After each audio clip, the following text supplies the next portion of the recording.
This is the St. Patrick's Cathedral, located in Lower Manhattan in New York City, but it is not the original St. Patrick's Cathedral. The original cathedral dates from 1815. It was the oldest and largest Roman Catholic church in the city. But in 1850, Archbishop John Hughes announced his intention to replace it with a new and grander cathedral. The cornerstone for the cathedral was laid on August 15, 1958. The old cathedral had been destroyed by fire in 1866, but was rebuilt and rededicated by 1968. The doors of the new St. Patrick's Cathedral were opened in May 1879. When we came across the St. Patrick's Cathedral, we came across questions such as, how long did it take for the cathedral to be built? Who designed it? And the most debatable question, can the St. Patrick's Cathedral be considered art? And that is where our argument lied. What makes the St. Patrick's Cathedral so special and unique? The answer is its architecture. Architecture is considered the art and science of designing and creating buildings and other physical structures. James Renwick was the most famous architect who designed the St. Patrick's Cathedral in Gothic Revival style. A smooth combination of the best elements of French, English, and German Gothic styles were used for the cathedral. Some specific details about the cathedral include the architecture, which is the exterior of the building. It highly represents the Gothic style in which the architecture was aiming for.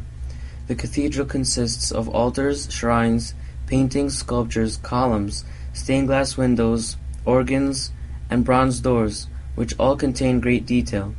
The Stations of the Cross also were precisely sculpted and were all made of white marble.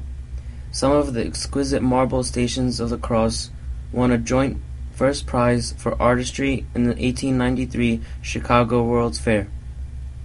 The fact that the Stations of the Cross are incorporated in the cathedral and were recognized as art supports the argument that the St. Patrick's Cathedral is indeed and should be considered art. The stained glass windows were made by artists in Chartres, Birmingham, and Boston. The windows were filled with color, emotion, and great detail. The Great Rose Window is a masterpiece by window 20th century stained glass designer Charles Connick. Clendon and James Ryan donated the rose windows. It is said that the doors of the new St. Patrick's Cathedral were opened in May 1879. The doors leading into the cathedral, 2 in the North Tower and 2 in the South Tower, and the central were designed by the architect Charles D. Magennis and sculpted by the English sculptor named John Angel. The doors became known as the Bronze Doors. They replaced the original door traditional in Gothic cathedrals. It took 2 years to complete the work of the doors. The Pieta was also sculpted in 1906 by William O. Partridge, an American, and styled after Michelangelo's masterpiece in St. Peter's Basilica in Rome. The statue in St. Patrick's Cathedral is 3 times larger than the Pieta of Michelangelo in St. Peter's Basilica. Because of its great size, the sculptor was forced to let only the head of Christ lie in the Virgin Mary's lap rather than allow the entire body to rest across her lap, as in the case with Michelangelo's Pieta. Partridge was also concerned that the great weight of the entire body would cause the statue to topple. Just as the tangible art is beautiful, the story and/or meaning behind every piece of art is just as beautiful.